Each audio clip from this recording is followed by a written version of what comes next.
Bonjour, c'est Marie Fayet, bienvenue au 15e exercice du défi Argent et Abondance qui s'intitule Mes revenus et mes dépenses et qui souligne le fait que l'on ne connaît peut-être pas vraiment bien notre situation financière. Aussi, il consiste tout d'abord à regarder nos revenus et nos dépenses pour sortir de notre brouillard et ensuite à répondre à deux questions, à savoir comment on se sent après avoir réalisé notre bilan de l'année et quelles sont nos prises de conscience sur nos finances. Alors, ça a été relativement simple de réaliser cet exercice, puisque début 2020, avec des copines, on s'était motivées à faire chacune notre bilan 2019.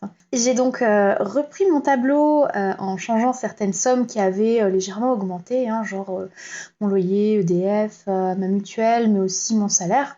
Donc tout va bien. Du coup, mon tableau est à jour pour les rentrées d'argent, qui correspondent à mon salaire, globalement.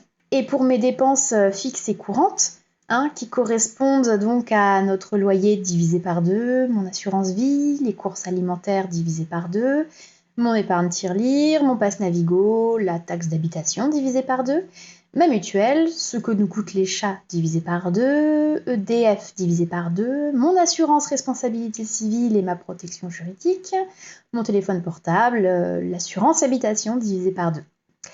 Par contre, j'ai pas remis à jour les dépenses occasionnelles parce que d'une part, j'en ai fait très peu en 2020 pour compenser l'absence de revenus pendant la dispo que j'ai posée pour tenter de me reconvertir.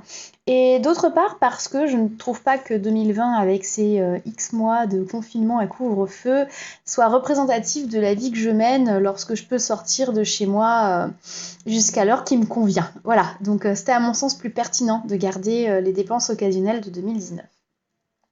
Du coup, pour répondre aux questions, lorsque j'ai créé mon tableau début 2020, j'étais toute fière de moi parce que mine de rien, ça prend un peu de temps. C'est du taf. Donc, aujourd'hui, je suis contente de l'avoir mis à jour parce que ça m'a permis d'être fixée sur ma situation financière actuelle, qui est plutôt bonne. Donc, faire cet exercice a été comme recevoir une bonne nouvelle et ça fait toujours plaisir. En ce qui concerne les prises de conscience, j'ai pu remarquer que j'avais dépensé beaucoup sur Vinted en 2019, mais c'est parce que j'ai quasiment refait ma garde-robe et depuis je fais durer. J'ai dépensé beaucoup en livres, rien de surprenant quand on voit l'état de ma bibliothèque qui est pleine à craquer, mais bon, quand il s'agit de livres, j'ai qu'une seule limite, c'est la file d'attente des bouquins que j'ai pas encore lus. Voilà, c'est la seule limite. J'ai aussi dépensé beaucoup en bars et restaurants. Euh, mais vu la privation en 2020, j'ai aucun regret finalement d'en avoir profité autant en 2019.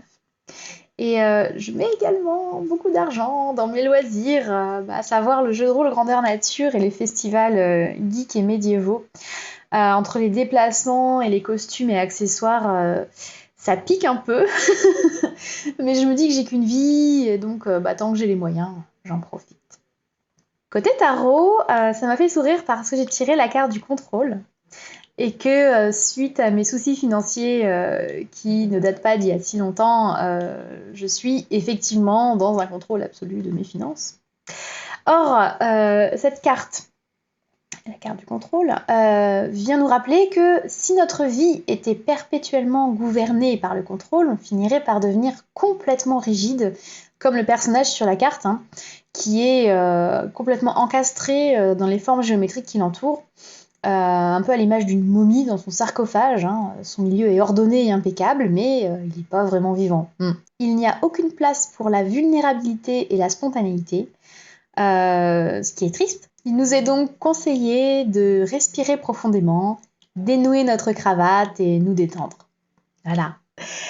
C'est tout pour aujourd'hui. Je vous retrouve demain pour le 16e exercice du défi, si je suis en état. Parce que aujourd'hui, je me suis fait piquer. Donc à demain ou plus tard. D'ici là, prenez soin de vous. Bye.